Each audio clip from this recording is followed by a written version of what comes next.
povedati, da imamo Slovenci in Hrvati pač zelo enotno, ampak zelo različna stališča o tem, pač vsak skladno s svojimi nacionalnimi interesi.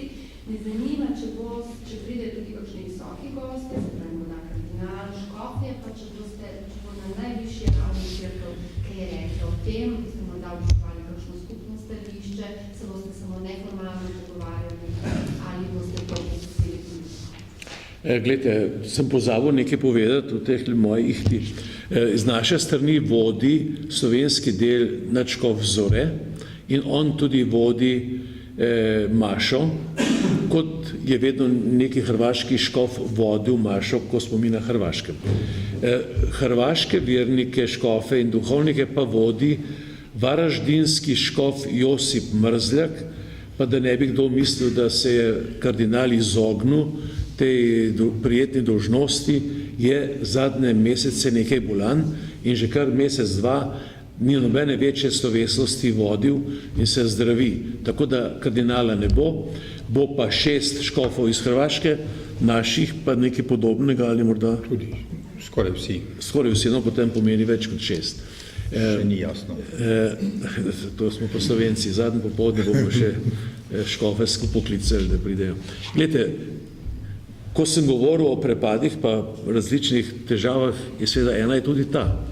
In ko sem rekel, da molitev dela čudeže, sem mislil tudi na arbitražo.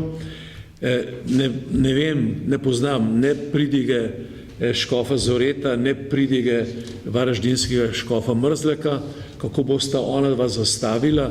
V pogovoru prijateljskem gotovo se bomo pogovarjali vsem, molili pa bomo, da bi se vse težave, vključno z arbitražo, rešile na lep, miroljuben, človeški in demokratičen način.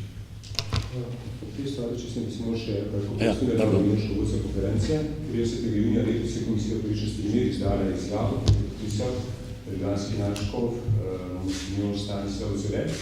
In kot veste, je v njej zapisal, da se sama komisija z cerkev zavzema za prijateljske odnose z sosednjo Hrvaško in da je iskanje rešitev za mejne spore med našima državama primerna tudi ustanova, ki se imenuje Ustavno sodišče za arbitražo.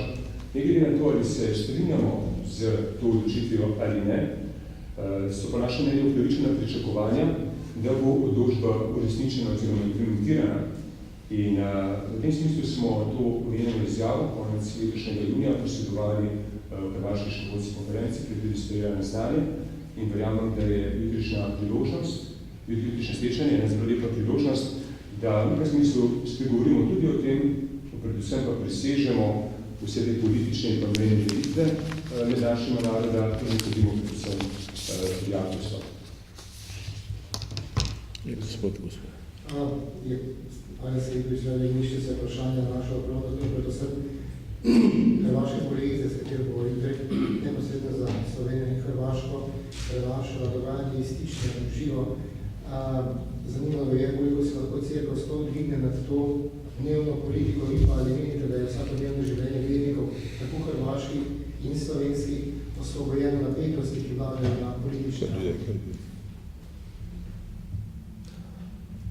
Kar lahko rečemo to, da gotovo sama narava teh srečanj, vsem usmerjena, da se kot kristjani, kot katoličani skupaj družimo v molitvi, da molimo za mir in da utrjujemo naše lepe medsosedske prijateljske odnose. To se mi zelo pomembna stvar in veste, da danes je na relaciji tudi Slovenije in Hrvaške so številni problemi, ki lahko tako drugačen način tudi negativno odmevajo. Naša želja je predvsem to, da tudi taka srečanja izkoristimo nekovaj, zato da utrjujemo predvsem lepe odnose in posredujemo sporočilo prijateljstva in sodelovanja v javnosti. Jaz bi dodal, ta velika številka, 2000 Hrvatov ali več in 2000 naših ali več pomeni, da Ljudstvo. Že vnaprej to ni bil problem, ker nama škofom, ko so pripravljali to srečanje v slovenskem krogu, so mnogi rekli, pa kaj pa je toliko problemov, pa kaj bo to zdaj, se nobenega človeka, se ne bodo prišli. Ja. Ta napovedan obisk je čisti demanti nekih strahov naprej, ne bo ljudi, ne da se nič narediti. Da se skupaj moliti. In to je zelo veliko. Če lahko rečem, mi slovenski škofje in hrvaški smo prijatelji, se srečujemo, ne samo zdaj, redno oblika je izmenjava na plenarnih sejah školskih konferenc, tudi privatno. Jaz sem bil 24. septembra na kongresu v Požegi, so bili tam vsi hrvaški škofje in smo otvoreno o tem govorili, tudi o tem srečanju. In ko govoriš tako prijatno z škofom, je malo drugače, kakor recimo tako bolj uradno, ampak so vsi nekako zelo pozitivno to nekako sprejeli in kot rečeno, 2000 in več jih bo tukaj, to je tako rekoč jasno pove, da ljudje mislijo misli miru in sodelovanja in prijateljstva. Če hočete, konkretno, tam Obsotelj je dobro poznam, ker je to me ima naša škofija. Jutri bosta županja Zagorska sela, občina in podžupan, podčetrtka bosta v stični z enim avtobusom. Oni imajo vsako leto na Sotli srečanje dveh narodov in dveh občin in je to normalno, ne, tale župan misija ne more, sicer ima neko drugo stvar, ampak to je taka konkretna stvar. In na tej meji je to res sodelovanje normalno. Seveda so tisti majhni problemi tam, ko je meja čez dvorišče ali čez hišo in tako dalje, vendar je pa to so le izjeme. In včasih tudi se zgodi, da mogoče mediji malo potencirajo vse drugo, kar je pa veliko tega. Jaz sem sam že imel veliko teh slovesnosti, eno in drugo na tej meji, na recimo teh župnijah in moram reči zgledno sodelovanje. Tako pri bogoslužju in potem tudi pri takem ljudskem srečanju. Tako da, in tudi za stičnost so zdaj povedali svojo udeležbo, kaj pravzaprav mislijo.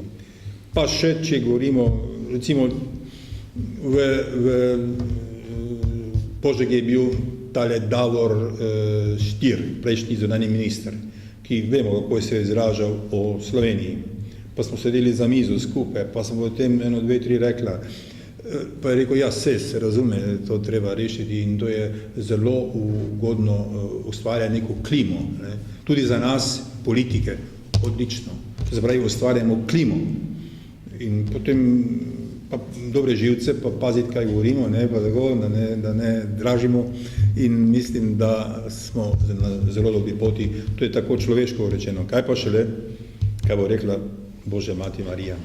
No, še eno misel, mi smo ta srečanja slovensko-hrvaška zastavili na začetku pod naslednjim 2 gesloma.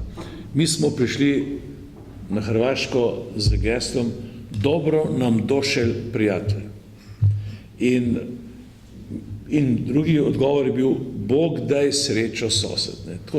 To so te ljudski pozdravi, ki veljajo na slovenski in na hrvaški strani in v tem duhu se srečujemo ves ta čas.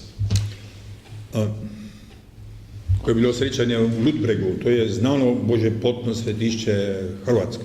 In to je bilo, mislim, da 20,000 Hrvatov. In smo prišli zraven, nas je bilo pa nekaj čez 2,5 daga, in smo se zgubili, tako rekoč. In so potem mene postavili, pa so rekli, da jaz pridiga, pa je bil tam kardinal. In seveda sem se potrudil, ko mi bo vsega zmanjkalo, sem pa začel peti pesem hrvatsko, Majko Božja Bistriška, in vsa masa je pela z njimi, pa so mi si rekli, to je bila najboljša rešitev. Evo, pa smo zapeli, pa smo povedali, kdo smo. Hvala, še kakšno vprašanje? Dobro, potem pa bi na tej točki zaključil naše tiskovno konferenco, tudi sem zahvalil za vašo udeležbo. Zahvaljujem se gospodu Škofu, gospodu Gorilu za prisotnost in želim vam lepo popoldne še naprej. Hvala. Če boste prišli z avtobus mi prijavite, če boste prišli pa privatno, pa ni treba.